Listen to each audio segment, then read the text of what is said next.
So this is a cell phone that on the Hunter Biden laptop, Hunter Biden actually in 2017 complains to his dad that he doesn't want to pay his dad's bills anymore, including this cell phone. So he basically says, Dad, you need to start paying for your own cell phone.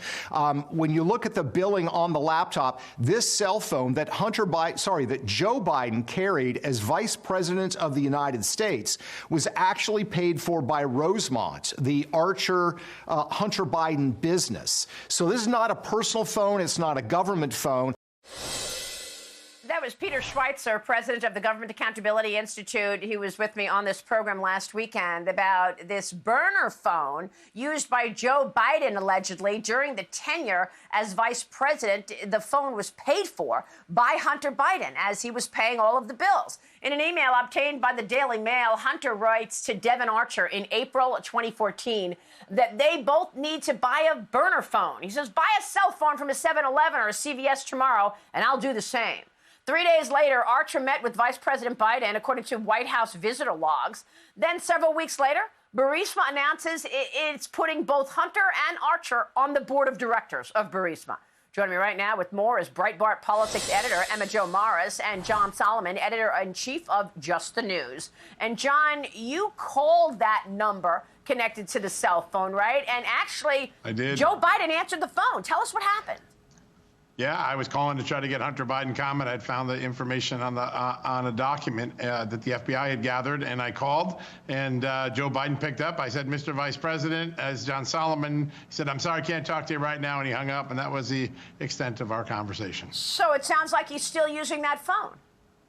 Well, a phone. It was one of the phones. I'm not sure whether the one on the Biden laptop is the same one because I don't have my Hill records anymore. But I definitely called the phone that Hunter Biden had in his possession, and Joe Biden answered. Emma, we've been talking all morning about this special counsel named by Merrick Garland, David Weiss, and the Republicans are saying that this is absolute cover-up. Do you believe that now that we have a special counsel, will that shut down information flow to the congressional lawmakers, the House Oversight Committee, who've uncovered so much in terms of the Biden bank records? Yeah. Well, first of all, I think that it's probably fair to say that David Weiss should recuse himself. I mean, after what we've seen with the investigation that he's been doing over the past few years, what he's come up with from that, and then his credibility just being destroyed in the eyes of the American people by these whistleblowers, I think that that would probably be appropriate. And as far as going for being able to obtain more documents by the House, I think that, you know, my colleague Joel Pollack, he's a Harvard-educated lawyer, very smart guy, and he's been talking about an impeachment inquiry, not necessarily knowing that we're going to impeach Joe Biden, but just allowing the House stronger subpoena power, because that would take it from the subpoenas from a legislative purpose to kind of acting more like a prosecutor. And I think that that would allow the House to obtain the documents and really get to the heart of this issue, which is what we've all been wondering and why, you know, John and I and you are sitting here right now, which is, what is Joe Biden's involvement in the business? John, same question for you. Tell me about the case and David Weiss as special counsel. Where does this head next? What are you watching? Well, he goes into the next phase of this damaged, right? The judge wouldn't take his plea deal. The whistleblowers have exposed him for interference in the case and letting the statute of limitations expire on much more serious offenses. He has an opportunity because he's pulling the case out of Delaware. Now he's going to move it to Los Angeles and Washington, which were the two districts where Hunter Biden was living when he cheated on his taxes. And if he brings a superseding indictment and it has more serious charges, for instance, he can go back and charge the 2014 stuff by bringing a conspiracy case, saying the failure to pay taxes in 2017 was a running conspiracy that goes back. If he does that, he's going to get a lot more traction, I think, with Republicans and conservatives who have long distrusted him. If he just warms up the same case, he's in big trouble. Now, Congress is going after Joe Biden's phone and bank records. They want to see how many times Hunter and Joe derived benefit from the foreign money that was coming into Hunter's accounts. That's a major escalation. Also, Chairman Comer told me on Friday night he's going to begin immunizing witnesses to try to get more open testimony, more expansive testimony from people who have been very reluctant. Those are two big dynamics, very much like what the January 6th Select Committee did a year and a half ago. Listen, Comer can just follow the January 6th Select Committee model. The courts have ruled over and over a Select Committee can get what it wants. And you broke the news this weekend, John, that Congress is probing the FBI collection of phone location data as the January 6th civil liberty concerns rise. Think about this. In the last 2 years, we've had the FBI go get bank records without a warrant. Americans' bank records just turned over by a bank without a warrant. And the FBI gathered up all these phone records showing the location data.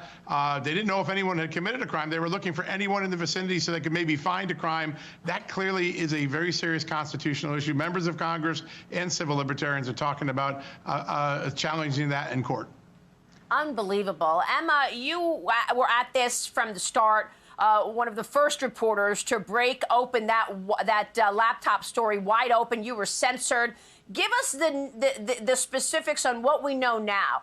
We are talking about allegations of bribery. What's the most damning stories out of this Hunter Biden, Joe Biden investigation from your standpoint based on the evidence? Yeah, well, so if you look at my reporting all the way back to 2020, my focus has always only been on Joe Biden. You know, Hunter Biden obviously is important in that just that he's a bagman for what I think is a family business that leads back to Joe.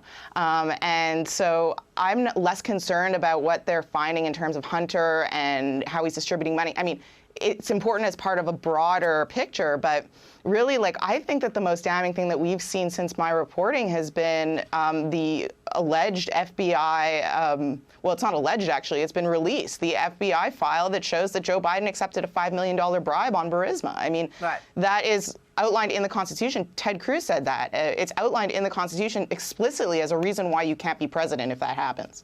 Well, that's right. John, we heard from the Burisma head saying $5 million to one Biden and $5 million to another Biden. Yeah, that's what the informant thing. And it goes back to 2019 when that tape surfaced and Joe Biden bragged that he had fired the prosecutor. Devin Archer makes clear the prosecutor was a big problem for Burisma and Hunter was supposed to solve the problem. I think the storyline that Joe Biden gave during Donald Trump's impeachment, that he was just carrying out U.S. policy. Next week, we're going to make some new information available. That's going to fall into doubt when people see the new records that we've won under FOIA.